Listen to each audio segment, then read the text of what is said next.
రాత్రింబవళ్ళు నిద్ర అనేది లేకుండా పనిచేసేవారుగా. అది చూసి ఒకనాడు నా బిడ్డ నన్ను అడిగాడండి, అమ్మా నాన్నగారు ఎందుకు నిద్రే పోరు అని. ఈ గుడి కట్టేదాకా నాన్నకు నిద్ర రాదు నాన్న అని చెప్పాను. అయితే నేను కూడా నాన్నగారిలాగే గుడి పూర్తయ్యాకే నిద్రపోతానమ్మా అని అన్నాడు. గుడి పూర్తయింది. నా బిడ్డ నిద్రపోతున్నాడండి.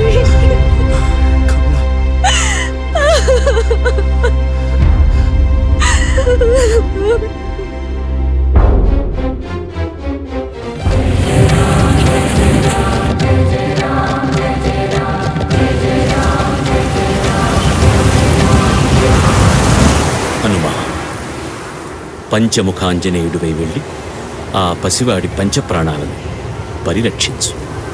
ఆజ్ఞ.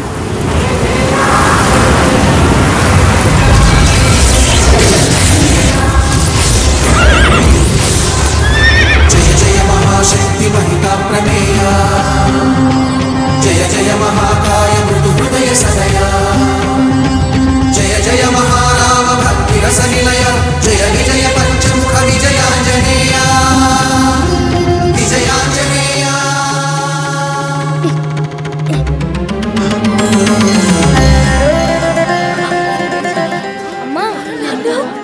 రఘునాథ, ఆ కోసలరాముడు ఇక్కడే కొలువై ఉన్నాడు అనడానికి ప్రత్యక్ష నిదర్శనం. ఈ పవిత్ర స్థల మహత్యాన్ని చాటడానికి ఆ భద్రాద్రి రాముడు ఆడిన నాటకం. ముందు ముందు ఈ భద్రాచలం ఒక మహాపుణ్యక్షేత్రమై కోరి కొలిచిన వారి కొంగు బంగారమై అలరారుతుంది. హే రామ్. జహాపనా, మా మట్టేబాయ్ మీకు ఏదో చెప్పాలని వచ్చాడు. బోల్, క్యా బాత్ హై? మీరు తహసీల్దార్ గా పెట్టారే, ఆ గోపన్న గారు చేసే పనులు చూస్తుంటే మన గోల్కొండ గోయిందో గోయిందా అయ్యేలా ఉంది. ఏం చేస్తున్నాడు? దున్నేవాడిదే భూమి అని జనాన్ని లెచ్చగొట్టి విప్లవాలు సృష్టిస్తున్నాడు దేహాపన. సర్కార్కి అడవులన్నీ హఠం దిడ్డంగా ఆక్రమించుకో అని చెప్తున్నాడంట. వాడే దస్కహతులు పెట్టి రైతులకి పట్టాలు ఇచ్చేస్తున్నాడంట. జమాబందీ పేరుతో ఒకటా రెండా 6 లక్షల వలహాలు వసూలు చేసి మీ అనుమతి లేతుందా? ఇది మీ అనుమతి లేతుందా? లామ మందిలో కట్టేది దేహాపన. కట్టేసినాడు.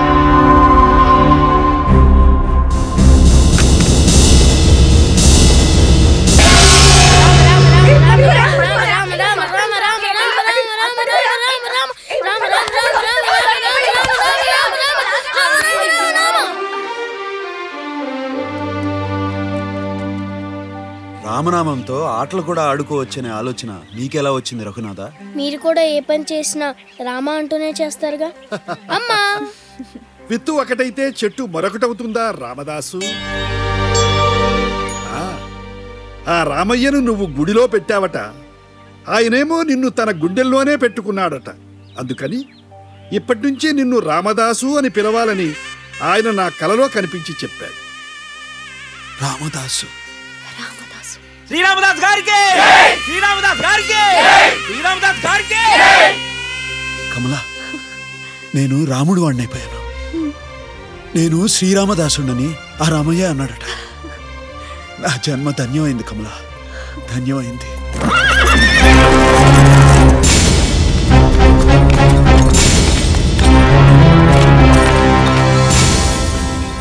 ఏమిటి ఇలా వచ్చారు? సర్కారు వారి పైకంతో గుడి కట్టినందుకు తానిషా వారు మిమ్మల్ని బంధించి తీసుకురమ్మన్నారు. చలో చలో, కుర్రా కుర్రు తీసుకుపోనీయం. మా కంటముల ప్రాణాలు పోయినా సరే అయ్యగారిని ఇక్కడి నుంచి తీసుకుపోనీయం. ఆగండి, ఆగండి. నేను మీ అధికారిని గనుక నా మాట మీరు విన్నారు. తానిషా ప్రభువులు నా అధికారి, ఆయన మాట నేను వినాలి. కమలా, ఏమిటిది? నేను ఎక్కడికి వెళ్తున్నాన్ని?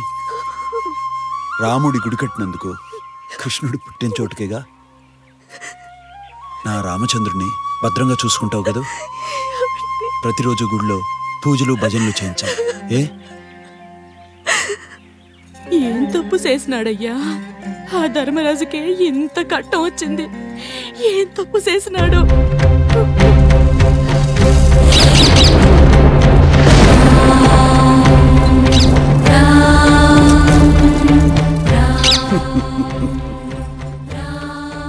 కర్మానుసారేణ మనుష్యలోకి ఎంతటి వారికైనా ప్రారంభం అనుభవించక తప్ప.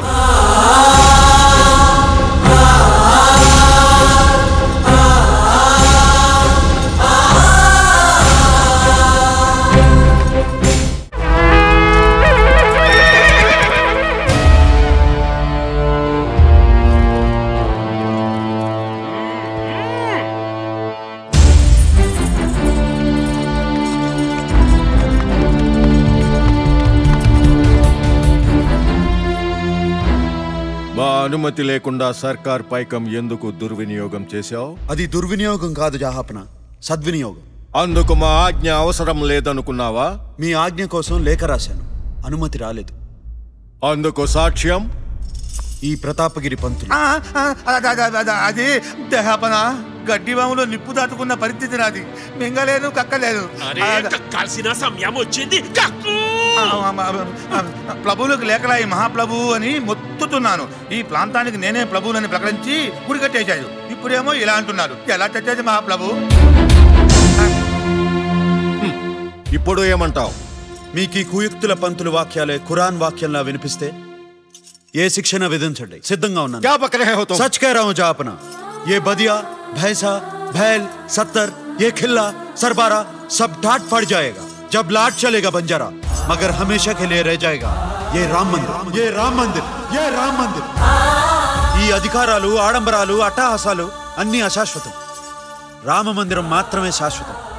ఆ మందిరం మీ హయాంలో కట్టబడిందనే కీర్తి మాత్రమే చరిత్రలో నిలిచి ఉంటుంది. ఏకై వచ్చిన మీ అల్లుడు ఎలా మేకయ్యాడో చూస్తున్నారా? పెద్దల ఎదుట వితండవాదాలు మాని చేసిన తప్పు ఒప్పుకో. క్షమించండి, పెద్దలు మన్నిస్తే పెద్దలు చేసిన తప్పుల గురించి పెదవిప్పాలనుకుంటున్నాను. పెద్దలు చేసిన తప్పులా? ఏం తప్పులయ్యా? ఆ తారామతి మహల్, బాగమతి మహల్ ఎందుకు కట్టించారు? గోల్కొండకి భాగ్యనగర్కి మధ్యన వంతెన నిర్మించారు. దేనికోసం? వీటితో పాటు మీ పెద్దల ప్రేమ విలాసాలకు చిహ్నంగా చార్మినార్ కట్టించారు. మరణించిన మీ బంధువుల గుర్తుగా గోల్కొండ చుట్టూ సమాధులు కట్టించారు. ఎవరి కోసం, ఏ ప్రయోజనం ఆశించి ఎవరిని అడిగి ప్రజాధనం ఖర్చు పెట్టారు అని మేము ఏనాడు ప్రశ్నించలేదు. జహాపన, ఈనాడు నిలదీస్తున్నారు గనక కొన్ని నిజాలు చాటాల్సి వస్తుంది. మీ ప్రేమలకు సేతువులు, వేశ్యలకు మందిరాలు, చావులకు సమాధులు నిర్మిస్తే లేని తప్పు మహితోన్నత చరిత్రుడైన మా రాముడికి మందిరం నిర్మిస్తే తప్పెందుకు అవుతుంది? మా రాముడు పితృవాక్య పరిపాలన దక్షుడు. మా రాముడు ఏకపత్ని వ్రతుడు. మా రాముడు అన్నదమ్ములకు ఆదర్శప్రాయుడు. మా రాముడు సర్వమానవ సౌభ్రాతృత్వాన్ని సాధించి చూపించిన సాటిలేని సర్వసర్వం సహా చక్రవర్తి. జహాపన, ఒక్క భద్రాచలంలోనే కాదు, భారతదేశం పల్లె పల్లెల్లో శ్రీరామ మందిరం వెలిసి తీరుతుంది. దయచేసి అర్థం చేసుకోండి. ఇకనైనా ఈ చెప్పుడు తప్పుడు మాటలు వినడం మాని భద్రాచలం వచ్చి శ్రీరామచంద్రుని దర్శనం చేసుకుని తరించండి. హిందూ ముస్లింల సఖ్యతను కాపాడండి. బక్వాస్ బంద్ కరో. చేసిన తప్పు ఒప్పుకోకపోవటమే కాక మమ్మల్ని నిలదీస్తున్నావా? ఈ పొగరబోతుని కారాగృహంలో బంధించండి. కానీ విని ఎరుగని కఠిన శిక్షలు విధించండి.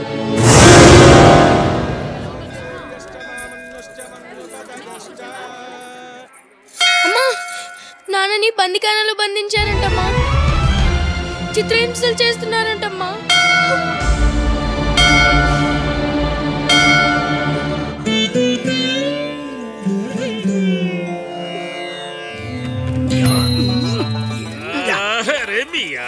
నాకి గురించి ఈ ఖైదీలు ఏమి అనుకుంటున్నారా? మీ గురించి ఒక ఆడకైదీ. ఆడకైదీ? చెప్పు చెప్పమంటారు, తర్వాత చెప్పు తీసుకో కొట్టాను. చెప్పు. మీ దగ్గర ఎలక చచ్చిన వాసన వస్తుందంటే మీకు మనసు మల్లెపూ అత్తరండి. కానీ ఒక మగ ఖైదీ చెప్పు మీరు పాట పాడుతుంటే నక్క కూత పెట్టినట్టు ఉంటుందట. మీరు ఊరుకున్నారు? ఊరుకుంటామా హుజూర్? దున్నపోతు లాంటి మా అయ్యగారిని నక్క అన్నందుకు 4 తన్నేశాం. బచ్చే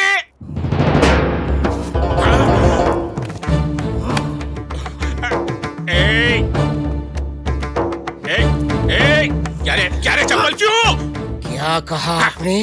కావాలంటే ఈ చెప్పుతో మాకి కొట్టండి, కానీ ఉర్దూలో మాత్రం తిట్టద్దు. నొక్కండి. లొత్తెలు లొత్తెలు లొత్తెలు కాదు రొట్టెలు. నేను చెప్పింది అదే లొత్తెలు. నువ్వు నోరు పోయి జాపన. మీరు చెప్పినట్టే ఇంత ఉప్పు ఇంతే పిండి వేసి లొత్తెలు చేయించాను. ఆ రొట్టె తింటే మట్టే సాబ్ అట్టే. అరే చూప్ నాకి కాదు బే ఆ బద్మాష్ రామదాసు గడికి ఇది ఉప్పు రొట్టె తిని కారంకి నీళ్లు తాగి రామదాసుగా హిక్కి హిక్కి ఏడవాలా మనం ఫక్కు ఫక్కు నవ్వాలా. నవ్వుదురు గాని చల్బే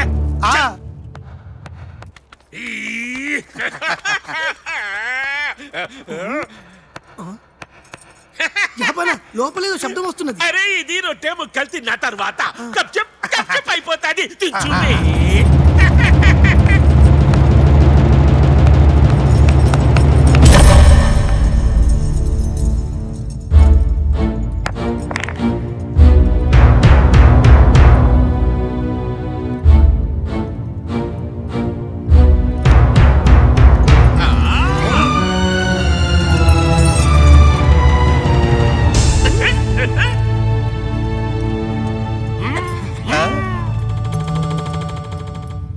రామా శ్రీరామ కోదండ రామ ఎంతో రుచిరా ఎంతో రుచిరా చారు కుంకుమోపేత చందనాను చర్చితాయ హారకటక శోభితాయ భూరి మంగళం విమల రూపాయ వివిధ వేదాంత వేద్యాయ సుజన చిత్త కామితాయ